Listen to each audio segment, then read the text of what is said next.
उधर मध्य प्रदेश के मंडला में एक सरकारी स्कूल के टीचर पर शराब के नशे में स्कूल पहुंचने और बच्चों को पढ़ाने का आरोप लगा।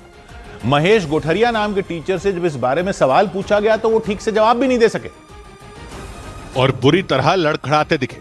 मामला अहमदपुर इलाके के ग्वारीटोला गांव के प्राथमिक विद्यालय का रहा। आरोप लगा कि वहां पढ़ाने वाले शिक्षक महेश गोठरिया नशे की हालत में स्कूल पहुंच गए।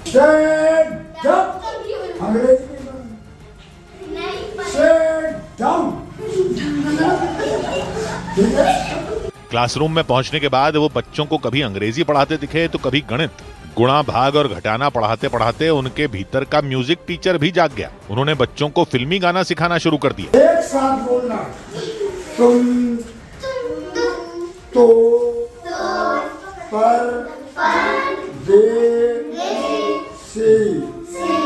साथ क्या दिखाओगे हमें गुरु, ये बड़ ज्ञान। महेश गोठरिया गाना गाते और बच्चे उसे उनके पीछे दोहराते दिखे। लेकिन टीचर महेश गोठरिया इतने नशे में दिखे कि क्लासरूम में ठीक से खड़े भी नहीं हो पा रहे थे। उनकी हालत देखकर बच्चे भी उन पर हंसते नजर आए। लेकिन इस सब का उन पर कोई असर नहीं हुआ। वो झूमते हुए और लड़खड़ाती जबान में क्लास के अंदर बच्चों को उल्टा सीधा ज्ञान देते दिखाई दिए। महेश गोठरिया ने बच्चों को बंदर की कहानी सुनानी शुरू की, लेकिन अगले ही पल वो कहानी भूल गए। उन्होंने शायरी सुनानी शुरू कर दी। एक बंदर ने कहा, हे प्रभु इंदिरा को बाहर क्या लिख पढ़ने है, फूल है गुलाब का, जल्दी पहचान करो। जैसे तैसे बच्चों ने अपनी हंसी रोकी। इसके बाद नशे की हालत में महेश गोठरिया ने क्लासरूम में ही तालियां बजाकर राम भजन शुरू कर दिया। जय श्री राम जी, ताली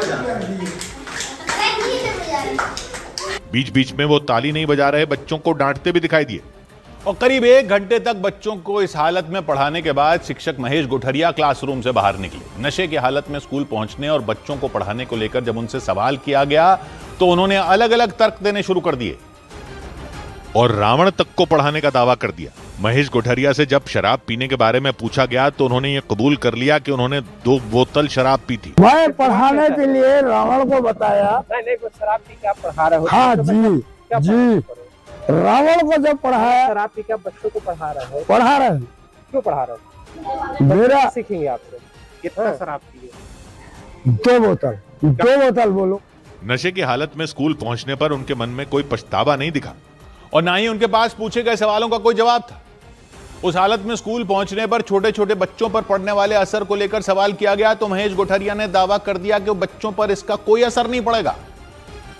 और ये जवाब देते ही उन्होंने फिर से गाना शुरू कर दिया। क्या सीखे आपसे? तो खराब कैसे हो जाएंगे बच्चे? क्या सीखेंगे जो बताओ आपसे? देखो मैं सिखा रहा। अब दारू पी रहे। नशे की हालत में स्कूल पहुंचे सरकारी टीचर महेश गोठरिया पर शिक्षा विभाग ने जांच के बाद सख्त कार्रवाई का भरोसा दिया। खुद जाके उसका भ्रमण करूंगा और पूरी जांच करके फिर मैं विस्तृत जो भी उचित कार्रवाई होगी वो करूंगा। हालांकि नशे की हालत में महेश गोठरिया ने जो हरकतें की उनकी चर्चा मंडला समेत पूरे प्रदेश में होनी शुरू हो गई। उधर मध्य प्रदेश के रीवा में एक ढाबे में कुछ बदमाशों ने तोड़फोड़ कर दहशत मचा दी। बताया गया वहां रात में 4 मोटरसाइकिलों पर सवार होकर 8 बदमाश पहुंचे और उन्होंने तोड़फोड़ शुरू कर दी। और इसके बाद तो उस ढाबे में मौजूद कर्मचारी अपनी जान बचाने के लिए भागते नजर आए, क्योंकि वहां घुसते ही वो बदमाश कुर्सियां तोड़ने में जुट गए। उनमें एक बदमाश ने एक एक करके कुर्सियों को उठाया और उन्हें पटकता दिखाई दिया। इसी बीच उसके साथी भी उस ढाबे के अंदर दाखिल हो गए। उन्होंने वहां टेबल और कुर्सियों पर डंडे बरसा दिए और उनके टुकड़े टुकड़े कर दिए। इतना ही नहीं, उन्होंने वहां रखे गए कई गमले तक तोड़ डाले। रीवा के समान थाना इलाके में तोड़फोड़ की यह घटना हुई। आरोप लगा इस दौरान उन्होंने फायरिंग भी की और उस ढाबे में हुई तोड़फोड़ और फायरिंग की घटना से वहां के कर्मचारी घबरा गए। उन कर्मचारियों के मुताबिक उस घटना से पहले वो लोग बड़े आराम से काम कर रहे थे, लेकिन अचानक उन बदमाशों ने उस ढाबे के अंदर धावा बोल दिया। बदमाशों ने पहले उस ढाबे के बाहर रखी कुर्सियों को तोड़ा, फिर ढाबे के अंदर घुस गए। आरोप लगा कि तोड़फोड़ के बाद उन्होंने हवा में गोलियां दागी और वहां से फरार हो गए।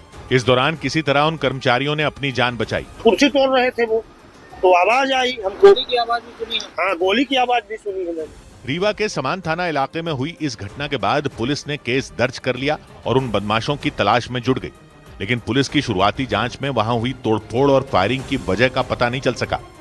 उधर मध्य प्रदेश के सतना में खून की कालाबाजारी करने वाले 3 लोगों को एसडीएम ने रंगे हाथ पकड़ लिया। ये कालाबाजारी उसी जिला अस्पताल के पास की जा रही थी जिस अस्पताल में थैलेसीमिया पीड़ित 5 बच्चों को HIV पॉजिटिव वाला खून चढ़ा दिया गया था। और इसके बाद कुछ लोग उस अस्पताल के पास खून की कालाबाजारी करते हुए भी पकड़े गए। सतना के एसडीएम राहुल सिलाडिया ने उन्हें रंगे हाथ पकड़ा। इससे पहले उन्होंने एक वीडियो बनाया, उसमें वो कुछ नोट दिखाते नजर आए। 100 के 2 नोट हैं, 200 रुपए के ये 4 नोट हैं, कुल मिला के 800 के मेरे पास 4,500 रुपए हैं। 4,500 रुपए में हम लोग आज कार्रवाई करने वाले हैं। उन्होंने ये सारे नोट एक व्यक्ति को दिए और उन्हें एक मरीज का परिजन बनाकर उस अस्पताल के पास मौजूद एक दुकान पर भेज दिया। और दावा किया गया कि थोड़ी देर में ही खून का कारोबार करने वाले आरोपी वहां पहुंच गए और 4,500 रुपए में 1 यूनिट खून देने की डील कर ली।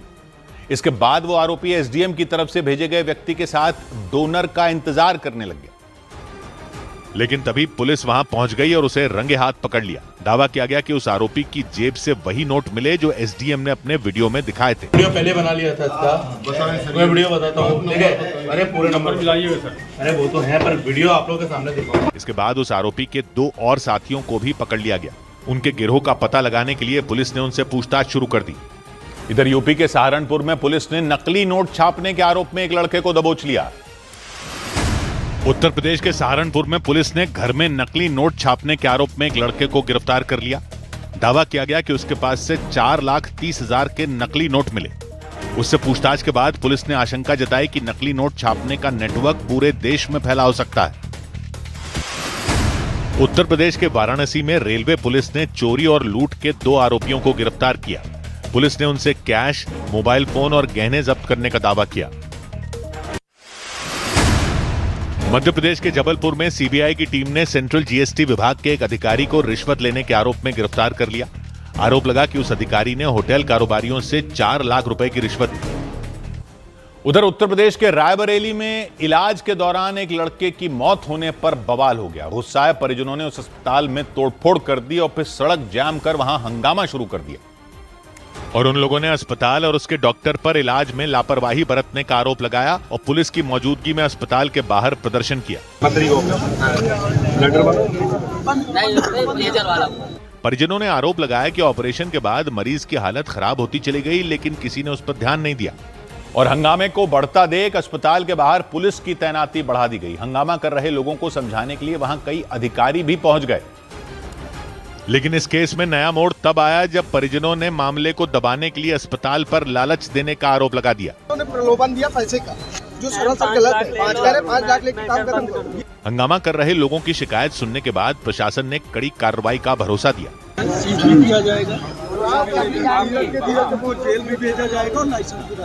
वहीं प्रशासन ने अस्पताल को अस्थायी तौर पर सील कर दिया और जांच के लिए कमेटी बना दी गई।